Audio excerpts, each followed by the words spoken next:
Okay, so we just saw Logan over this last weekend. Yes. And correct me if I'm wrong, I think we both loved it. That was your opinion too? Yeah, I thought it was really good. It is definitely one of the stronger Logan movies. And I also think that it was like one of the two best movies in the X-Men series altogether, not just the Wolverine movies. I liked it quite a bit. I mean, yeah, I would say that our X-Men First Class and Logan were definitely on the toppity tops. In my running is X-Men Days of Future Past and Logan. Oh, okay. And then probably third would be like X-Men 2. One of my favorite things about it was the fact that like it finally gave the Wolverine like the treatment that his character should have in film. Like it was, I mean, he is a very R-rated character with just by the blood alone, and they were really able to like create a level of violence in this movie that felt a lot more on par with the Wolverine than his appearance in other X-Men movies. So I liked that. Beforehand, in the other movies where there were no blood, you would just see like him stabbing things or cutting people, but you never really see the outcome. Yeah. But in this movie, you see him like hit a dude in the face and his claw comes out the top of his head. And you definitely buy a lot more into his rage, like his little like berserking fits. Yeah. With like when you're able to see everything that happens as opposed to him just like hacking and slashing and people falling over and not really seeing what's going on. And X-23 was... She was so friggin' awesome.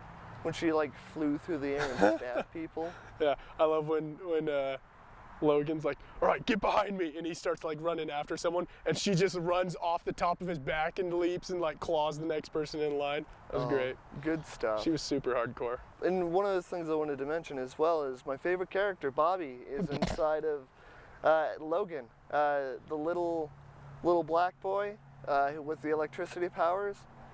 Bobby, he's going to be an up-and-comer in the universe.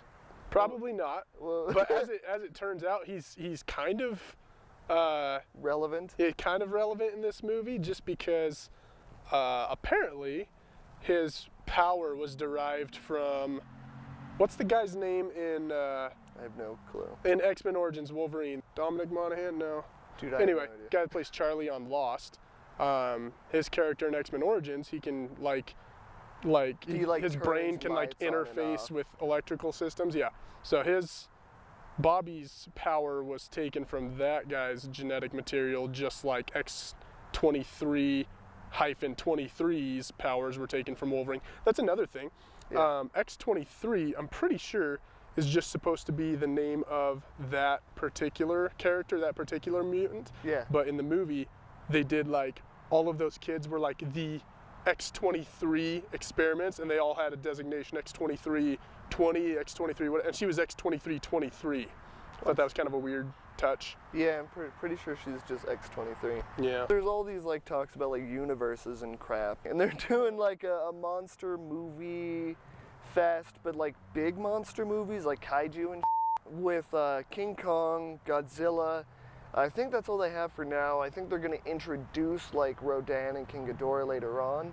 Kong Skull Island is now out, and they made a big deal about how this is going to be the biggest on-screen King Kong yet. So I went online and I was trying to figure out like how big each of these King Kong renditions were supposed to be. He appears to be anywhere from 18 feet compared to his surroundings to 60 feet against his surroundings in the first King Kong movie. And then you jump forward to 1976, I think, is when the Jeff Bridges King Kong movie came out. Jeff Bridges was in a King Kong movie? Yeah. It was like, I'm pretty sure it was like the first King Kong remake or whatever.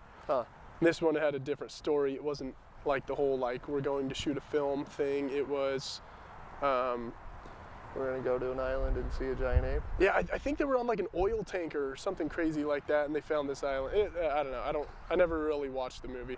Okay. But in this one, the scale is, I think it's like 47 feet in the island and like 52 feet in New York or something like that. Then in Peter Jackson's King Kong, the reason he appeared tiny is because he was like a fixed 25 feet tall. And the new one is set to be a fixed 100 feet tall.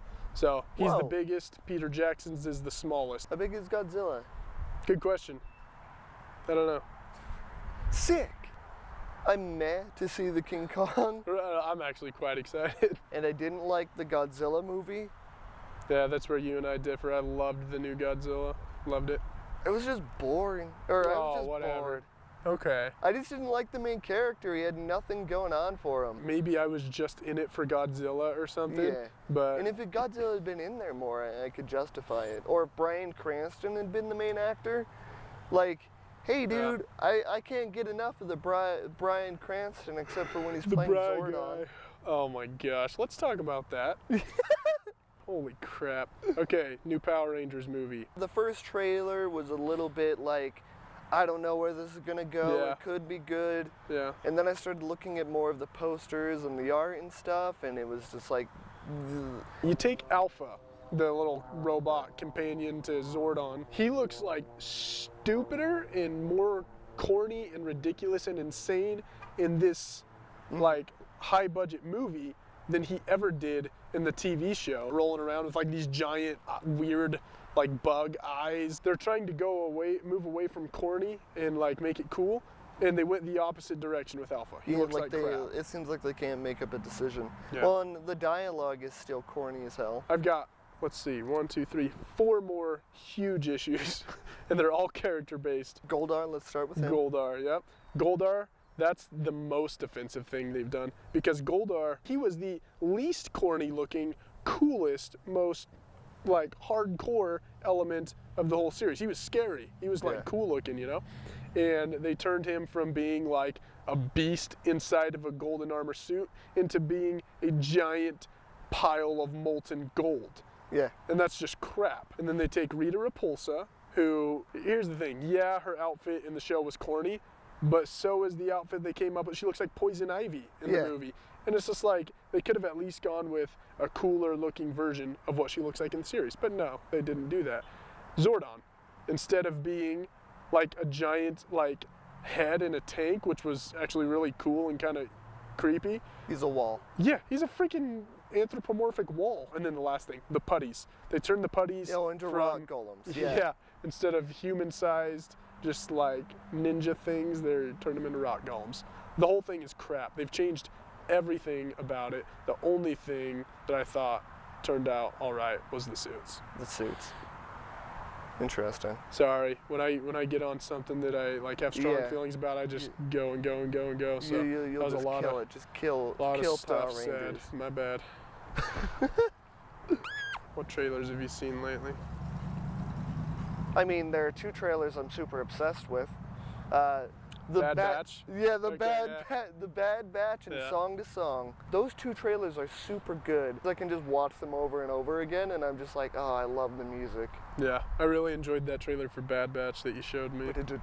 Almost all of the good movie trailers that have come out in like the last 5 years, they will take a really famous 80s song, or rather they'll take a cover version of a really famous 80s song, wherein the cover is like way slower tempo, and just kind of eerie sounding, just kind of like gets under your skin kind of thing, and use that as the trailer music. And it's perfect. It's like the best idea anyone ever came up with.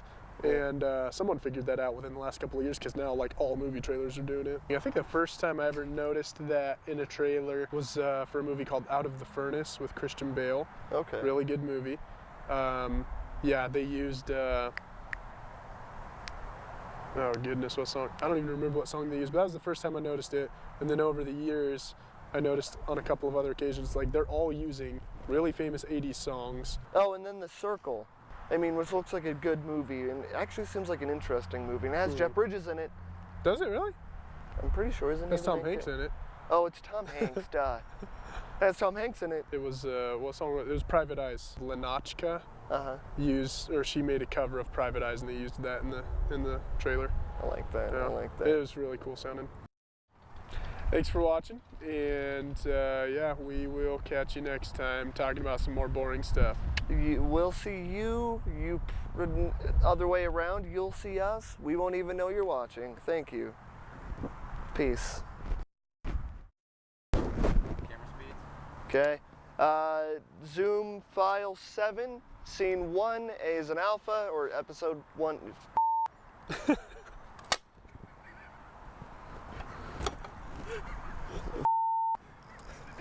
Okay. How hard it is to work with the punches. We're good. Thank you for turning that off. Emergency vehicle. What the is that?